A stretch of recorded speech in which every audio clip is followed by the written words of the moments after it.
What's up, guys? Today I want to talk about pitch design and specifically how I threw my two-seam fastball. So my two-seam fastball was really my bread and butter pitch throughout my entire career.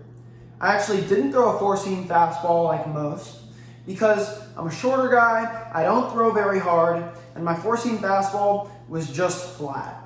But my two-seam fastball gave me a lot of run, and that run gave me a lot of perceived velocity that really helped me go in on guys with that fastball, go out and hit the back door with that fastball, and really set up all my other off-speed pitches to work off of that two-seam fastball, and it made everything else better.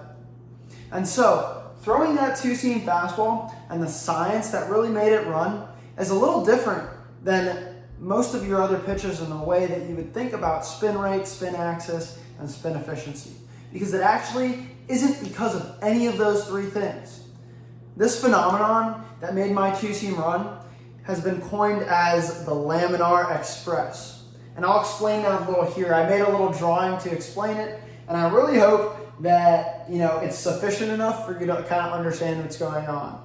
And so, what's going on, let's imagine that above the ball is where the plate is, and behind the ball is where I am throwing the ball.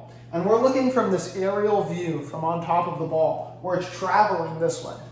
All right, and these lines on the side of the ball here, that's the air. Let's just imagine that that's the air. We can't see air in real life, but in this scenario, we can see it, and it's these lines.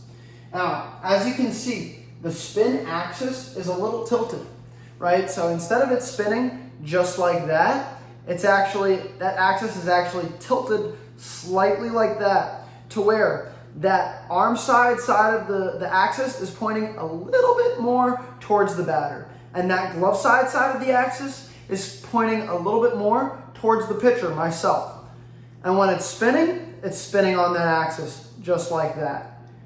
And so you can see that flat part of the ball on the arm side of the ball in the front part of the ball if you're the person catching the ball or the hitter seeing the ball trying to hit it.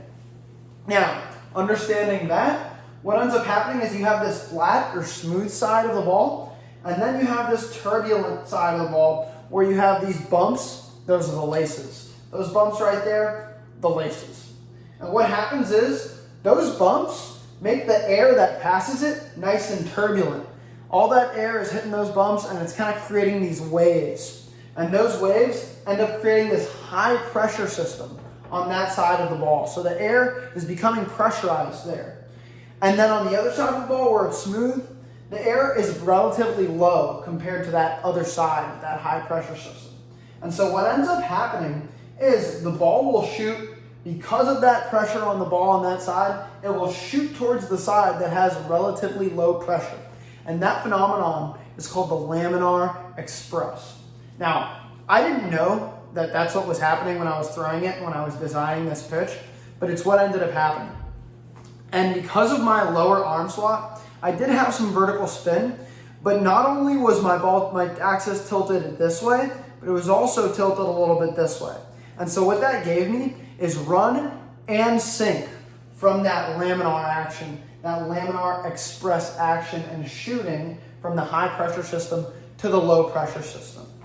And so the way I gripped this pitch to make that happen, and it may not work for everyone, this phenomenon is really, really hard to achieve, but if you can achieve it, it makes for a great pitch. But what I would do is I would grip right here on the two-seam. I would have this finger, my middle finger, just on top of the lace right there. And this one, my pointer finger, just inside of the lace. So I was already a little bit offset on the ball. My thumb, rather than having under the ball, I would keep on the side of the ball just like that. And I could hold the ball without that thumb, and even without these fingers here. These fingers, I was really trying to grip it. So I was pushing it almost into these bones right here, so I could really grip the ball, right? And so I was right here, and I had a nice grip, a nice little sticky feeling of the ball. I wasn't using any pine tar or anything like that, but just some sweat and rosin will do the trick. And that'll give you that nice sticky feeling where you can really feel it in those fingers and grip it and rip it. Now, all I used was those two fingers, and from there, all I was trying to do is make it spin as fast as I can and put as much intent behind the throw as possible. I didn't want to try to make it run, none of that. From there, it was just trust the grip and let it do its work. And from that's how I threw my two-seam. And it just kind of so happened that this science was there and it gave me that run and it gave me what was my bread and butter for my entire career. That really got me to the level I was where I could work every other pitch off of that. But without that two-seam, all of my other pitches are just not as good and they're not as strong. That strong fastball that I was able to use for the majority of my pitches, that I was able to go in on guys, go out on guys, I felt like I had a lot of confidence in the consistency and command of that pitch.